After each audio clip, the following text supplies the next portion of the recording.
යස් market එක හැමෝම හොයන ෆෝන් නැත්තම iPhone 11 එක කියන්නේ 2020 ගැලපෙනවා කියලා අපි ක්වික් රිවිව් එකකින් බලමු. අපි පළවෙනිට කතා කරන බිල්ඩ් ඇන්ඩ් ඩිසයින් එකෙන් අපි කතා කරමු. ඩිසයින් එක ගැන කතා කරනකොට මේ ෆෝන් එකට තියෙන ඇලුමිනියම් ෆ්‍රේම් එකක් සහ ග්ලාස් බෑක් එකක් ඇවිල්ලා තිනවා. ප්‍රීමියම් ලුක් එක ෆෝන් එකේ අපිට ෆීල් වෙන ෆෝන් එක අතට ගත්තට පස්සේ ඩිස්ප්ලේ ගැන කතා කරොත් LCD 60 Hz ඩිස්ප්ලේ එකක් තමයි එන්නේ. අද කාලේ මේ ෆෝන් එක ගන්න නම් ඩිස්ප්ලේ එකේ තියෙන අවුට්ඩේටඩ් ලුක් එකක් තමයි තියෙන්නේ. බෙසල් ටිකක් ලොකුයි LCD පැනල් එක නිසා. කැමරාව ගැන කතා කරනවා නම් ඩුවල් කැමරා සෙටප් එකක් තමයි ෆෝන් එකට එන්නේ. කැමරාමන් සාම්පල් වීඩියෝස් ටිකුයි ෆොටෝස් ටිකුයි මම ඇඩ් කරන්න වීඩියෝ එකට.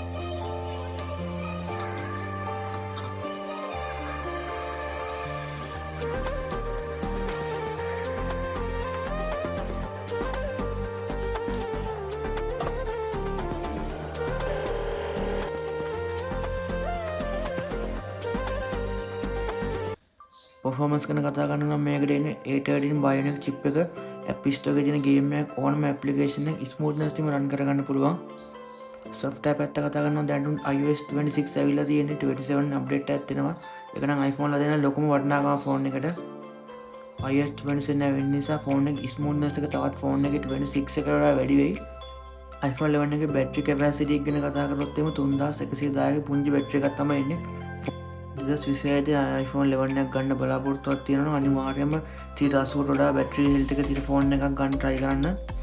අපි දැන් කතා කරමු ඇත්තම 2020 මේ ෆෝන් එක ගැලපෙනවද? ඇත්තටම ගැලපෙනවා. අවුලක් නැහැ. ඩිස්ප්ලේ එකේ පොඩ්ඩක් අවුට්ඩේටඩ් ලුක් එකක් තමයි ෆීල් වෙන්නේ.